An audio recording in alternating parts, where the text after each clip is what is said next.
All right, hi everyone. Happy Monday, 9:42. Hope you all have had an amazing day, a great weekend. It was Valentine's. We heard from so many of you who just enjoyed the beautiful weather that we saw over the weekend and certainly today. It was a nice one out there. I think bad storms are expected to come in on Thursday, so Dan will have the latest on all of that coming up tonight at 10. But I wanted to hop on here, just go through some of the biggest stories that we're following tonight.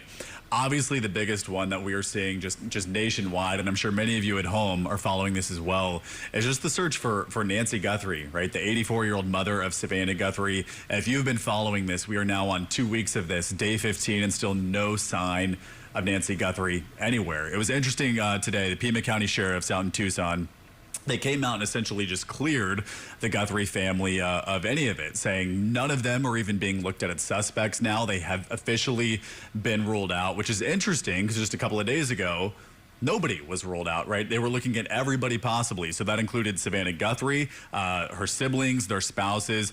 All of them are no longer suspects. That's according to the sheriff's office there. I'm going to go ahead and play the latest on that investigation, and then we'll chat about it after.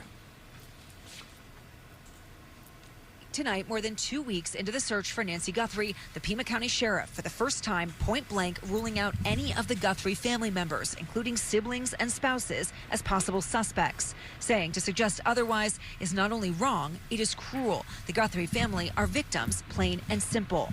As the search drags on, investigators zeroing in on a single piece of evidence found 2 miles from Nancy's home. A discarded glove, the FBI says, contains unknown male DNA.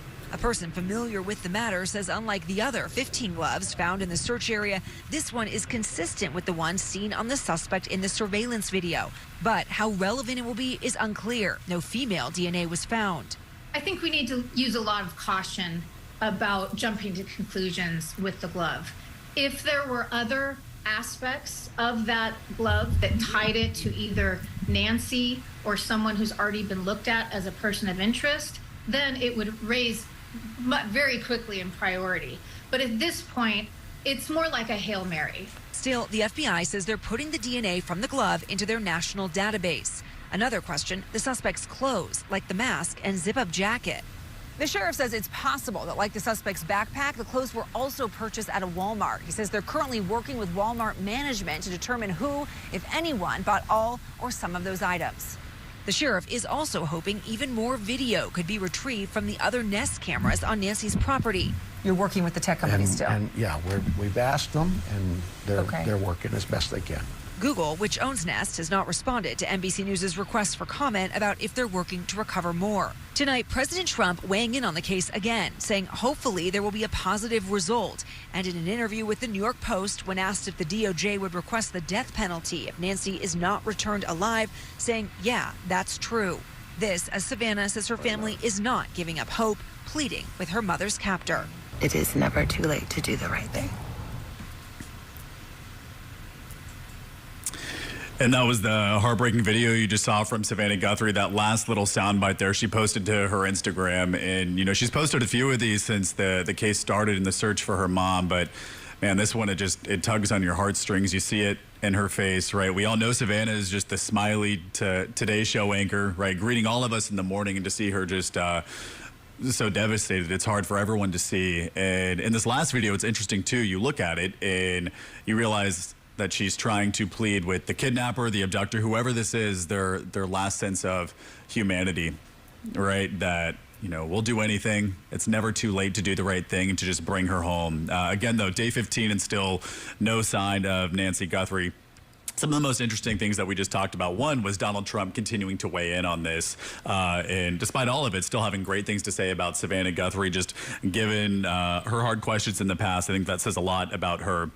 But he had come out today when he was asked about it, just saying that if Nancy Guthrie is not returned alive, those responsible should face the highest penalties possible, even adding open to the death penalty. So it'll be interesting to see how that sways this case at all. Another thing that story didn't just touch on is these continued letters from TMZ. So today they came out this morning. They received a fourth note, an email, a note, claiming, right, from this sender that they know where Nancy might be. And in these notes to TMZ that they've been getting, the sender is demanding money, asking for $50,000 in Bitcoin. In exchange, they will give them the identity of the person responsible for Nancy's disappearance. So this is the fourth time this person has written to TMZ. Obviously, TMZ also in cahoots with the feds on this, trying to get a handle on all of it. What is interesting, though, here is in this latest note, it reportedly includes a claim that the sender saw Nancy, right, so Savannah Guthrie's mother, south of the border down in Mexico about 5 days ago and was told to be quiet. Okay, so the person writing this note claims to have seen Nancy alive in Mexico and was told not to say anything. And then the part of the message suggests that they believe, again, Nancy still south of the border, though law enforcement has not been able to identify this. So TMZ came out and said, you know, they will facilitate whatever this is between this sender and the feds, trying to get some kind of information so this person can get the reward and then hopefully, again, find Nancy Guthrie. So day 15, we're going to continue following all of this and wait to see what that glove and the DNA shows, if anything. Another big story that we're on top of that we're going to break down more tonight at 10. Take a look at your screen. The headline here is an ICE facility coming to Wilson County. Here's what we know. So this is doing numbers for us on Facebook. A lot of people weighing in on this, and we are getting an influx of calls into the newsroom. So the answer is we're not totally sure, and we're kind of getting conflicting information from officials. So there's been a lot of talk online about the possibility of an ICE facility coming to Lebanon, Tennessee. We've been asking not just ICE and the federal government about this, but also just officials out in Lebanon to figure out what really is going on here. So the mayor told us just this afternoon he has not found anything that confirms one is coming to Lebanon. We're told they've reached out to a couple different levels of government as well. The mayor, they're adding that people may be confusing this with the purchase of a facility for ICE in Lebanon County, Pennsylvania, but not Lebanon, Tennessee. So this happened earlier this month, according to those purchase records out in Pennsylvania. Two Wilson County commissioners also confirming to WSMV they don't know anything about this. So we reached out to ICE as well. They told us they can't confirm individual office locations. And so we're trying to reach out. It seems like nobody, though, seems to have any idea, at least city officials, if or when this is exactly happening. All we can confirm, though, is there is a facility out in Lebanon, Pennsylvania, where this all appears to be going down. So that'll be one of our big stories we cover tonight at 10. I've got some breaking news as well at the top of the show. So I will see you over there in about 10 minutes on the main channel. Y'all take care. Have a good night.